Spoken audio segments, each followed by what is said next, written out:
Assalamualaikum warahmatullahi wabarakatuh. Innal hamdalillah nahmaduhu wa nasta'inuhu wa nastaghfiruh wa na'udzu billahi min shururi anfusina wa min sayyiati a'malina. May yahdihillah fala mudhillalah wa may yudlil falan tajida lahu min dunillahi waliyyan mursyida. Asyhadu an la ilaha illallah wahdahu la syarika lah wa asyhadu anna sayyidana Muhammadan sallallahu alaihi wasallam abduhu wa rasuluh. Allahumma salli ala sayyidina Muhammad wa ala alihi wa ashabihi wa barik wa sallim tasliman katsira. Rabbi shrah li sadri wa yassir li amri wahlul 'uqdatam min lisani yafqahu qawli. Amin. Amma ba'd. Yang sangat kami hormati jajaran pengurus PAC Ansor Limpung Batang Jawa Tengah, yang sangat kami hormati jajaran pengurus PC Ansor Batang Jawa Tengah, yang semoga senantiasa dilimpahkan rahmatnya oleh Allah Subhanahu wa ta'ala. Dan tidak kami lupa yang saya dan yang kami hormati, yang kami cintai tentunya para pendengar setia, netizen, audiensis dan semuanya, yang semoga dalam limpahan ridha Allah Subhanahu wa ta'ala. Alhamdulillah hamdan syukran katsiran nahmadullah wa nasta'inuh. Alhamdulillah, mari kita panjatkan puja dan puji syukur kita kepada kehadirat Allah Subhanahu wa ta'ala. Biqaulina alhamdulillahi rabbil alamin. Salawat serta salam kita haturkan kepada junjungan kita Nabi Muhammad sallallahu alaihi wasallam. Biqaulina Allahumma salli ala sayyidina Muhammad wa ala alihi wa sahbihi wa barik wa sallim ajmain. Semoga kita selalu bisa dan mampu meniru akhlak Rasulullah sallallahu alaihi wasallam, karena beliau diutus melainkan tujuan yang mulia, yaitu adalah innama bu'itsu liutammima makarimal akhlak. Semoga kita bisa meneladani akhlak beliau hingga akhir hayat kita. Amin Allahumma amin. Hadirin yang sangat saya hormati, yang sangat kami banggakan, dalam kesempatan hari ini, kesempatan yang sangat berbahagia, Masya Allah, kita harus bisa mencermati keadaan yang terbaru, isu-isu global. Kita tidak bosan-bosannya mendengar berita isu global tentang radikalisme dan terorisme, radikalisme dan terorisme. Hingga saat ini, detik ini, kita masih selalu terngiang-ngiang berita tentang apa itu radikal dan apa itu tentang teroris. Beberapa dekade tahun yang terakhir terbaru ini, Densus 88 menangkap yang terduga teroris pada tahun 2015 yang ada di daerah Bekasi, Cilacap, Mojokerto dan lain sebagainya. Ini merupakan sebuah tantangan yang sangat berat bagi kita, terutama khususnya generasi Ahlus Sunnah wal Jamaah ala An-Nahdiyah, Nahdlatul Ulama. Kita harus prihatin dengan adanya isu-isu yang terus berhembus. Ini merupakan suatu tantangan global yang sangat real dan nyata. Oleh karenanya kita harus berpegang teguh prinsip pada tuntunan oleh kiai-kiai kita Nahdlatul Ulama. Di sini saya akan sedikit menggambarkan, memaparkan betapa mengerikannya radikalisme, kemudian berubah metamorfosis menjadi terorisme yang menjala dan mendarah daging. Ini kita harus benar-benar mencegah dan harus benar prihatin, harus kita cegah sedini mungkin. Pada perkembangannya, radikal ini adalah sebenarnya sudah ada di zaman Nabi Muhammad Sallallahu Alaihi Wasallam. Dalam beberapa kutipan hadis yang menceritakan tentang Nabi dengan peristiwa yang disebut Dzul Khuwaisirah, dan kemudian bermetamorfosis dalam perkembangannya menjadi beberapa firqah, di antaranya adalah Khawarij.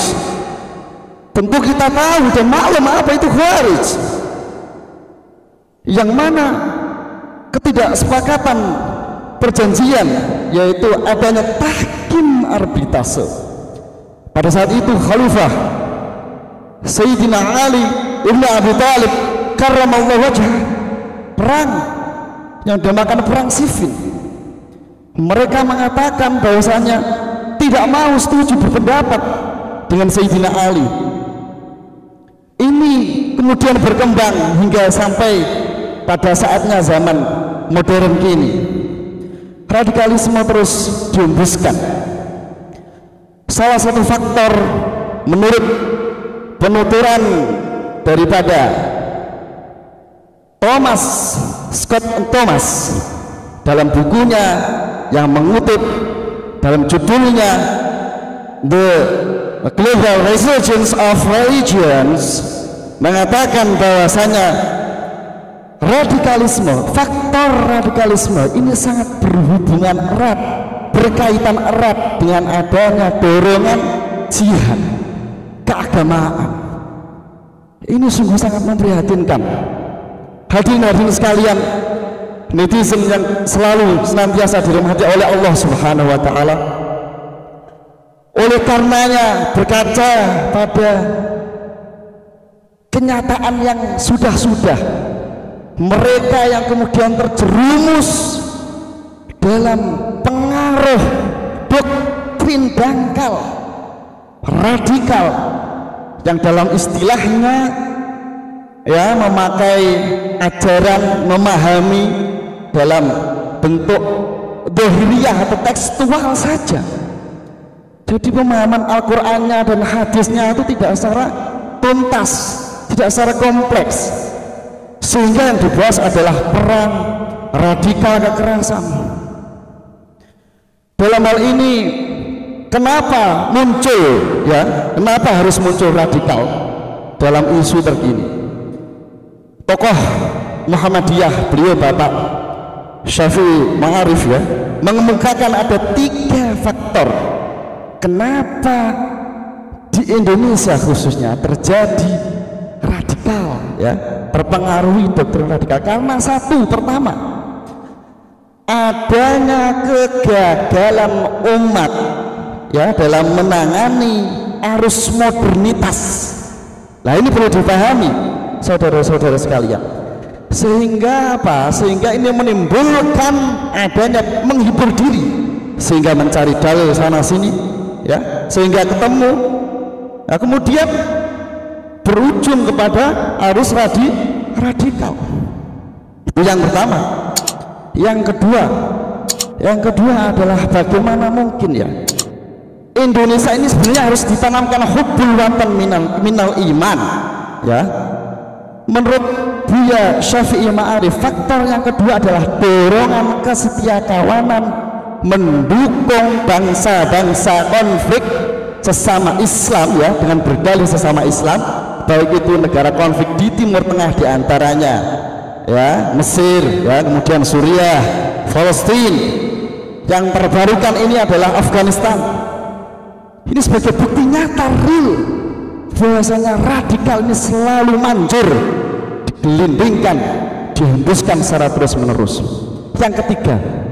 Yang ketiga adalah dalam peran lingkup Indonesia sendiri.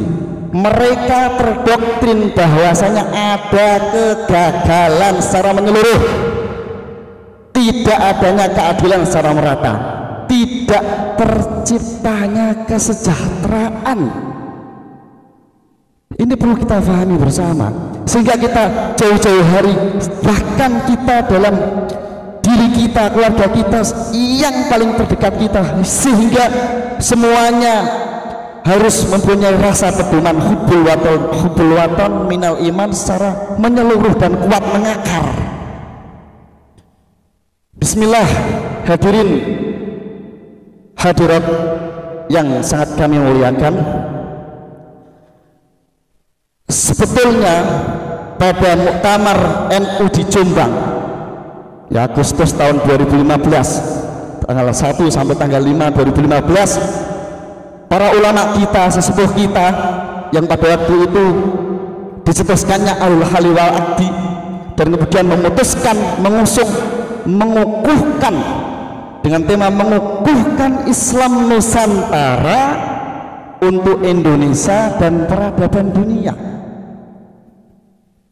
Ini sangat bagus dan sangat extraordinary, sangat luar biasa istimewa, agar kita terus berpegang teguh dalam ajaran kiai-kiai kita yang bagaimana mungkin beliau-beliau sudah memikirkan jauh-jauh hari jangka panjang akibat daripada radikalisme, akibat daripada terorisme, sehingga dalam muktamar tersebut tercetuslah 3 poin penting yang harus kita aplikasikan bersama. Bagaimana itu? Yaitu dalam manhaj dakwahnya. Dalam bidang dakwah, NU mengajarkan selalu terus menerus ajaran Ahlus Sunnah wal Jamaah ala Nahdiyah. Ahlus Sunnah wal Jamaah. Bagaimana itu Ahlus Sunnah wal Jamaah? Tawasud, tawazun, adalah, ukhuwah wataniyah, basyariah islamiyah. Persaudaraan kita tunjukkan kepada dunia Islam yang harmonis, Islam yang penuh kasih sayang, Islam yang penuh dengan perdamaian, Islam yang penuh dengan kecintaan sesama manusia, sesama Islam. Yang kedua, bagaimana ulama kita memprioritaskan untuk menekan terjadinya berkembangnya radikal. Yang kedua adalah dalam bidang penanganan sosial, yakni meliputi pemberdayaan dengan infak secara terstruktur dan efektif, sehingga kita pelayanan pendekatan kepada sosial kemasyarakatan ini terus menerus menyebarkan ajaran wasatiyah, Islam yang harmonis. Grand Imam Fadilatul Imam Al-Akbar Al-Ustaz Al-Duktur Ahmad At-Thayyib Syekhul Azhar mengumpulkan dalam majelis Hukama'ul Muslimin seluruh ulama-ulama dunia ala Ahli Sunnah wal Jamaah, mencetuskan pada waktu itu muktamar Al-Islam limuwajihatit tatarruf wal irhab. Ini sangat penting saudara, sangat urgent, karena Indonesia ini kebinekaan, harus terciptanya damai dan rukun. Yang ketiga, pada muktamar NU di Jombang harus pendekatan melalui ekonomi umat. Di antaranya adalah sinergi baik antara yang kaya bekerja sama dengan badan otonom yang ada di NU, sehingga kita bisa mengcover perlawanan politik, perlawanan radikalisme ini yang nantinya akan terus mencabik-cabik, mencerabut akal daripada Undang-Undang Dasar 1945 dan Pancasila yang mana telah disepakati oleh para ulama dan umarok kita. Masya Allah. Jadi the power of Nahdlatul Ulama bukan hanya saja di Indonesia, ini sudah diakui oleh dunia. Saya sendiri menyaksikan ketika Prof. Dr. Quraish Shihab, kemudian Kiai Said Akil pada tahun 2016 diundang oleh Al-Azhar dengan ulama-ulama dunia berkumpul membahas bagaimana mengatasi adanya perlawanan radikal dan terorisme. Ini sungguh sangat-sangat memprihatinkan. Para hadirin hadirat yang sangat kami muliakan dan semoga senantiasa diridhoi oleh Allah Subhanahu wa taala. Yang mana dalam kesempatan ini saya mengajak dan kami mengajak betapa pentingnya kita ditanamkan rasa cinta, rasa harmonis Islam.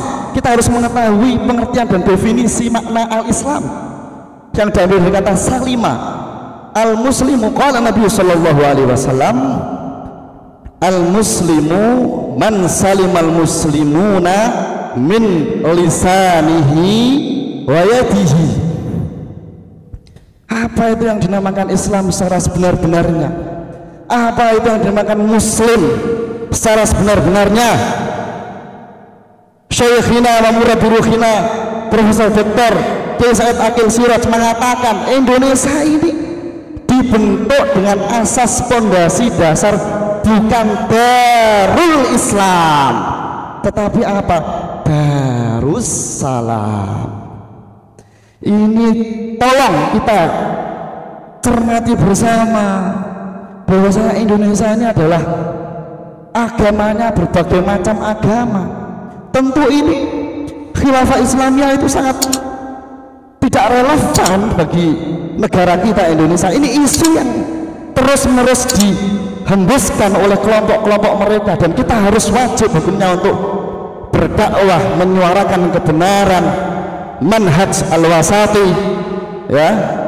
Indonesia, NU dan Al-Azhar Asy-Syarif yang merupakan jamiah tertua di dunia, jamiah Islamiyah, ya, selalu bersinergi, ya, artinya saling bekerja sama untuk terus menyuarakan kebenaran, keadilan, kecintaan kita dengan perdamaian.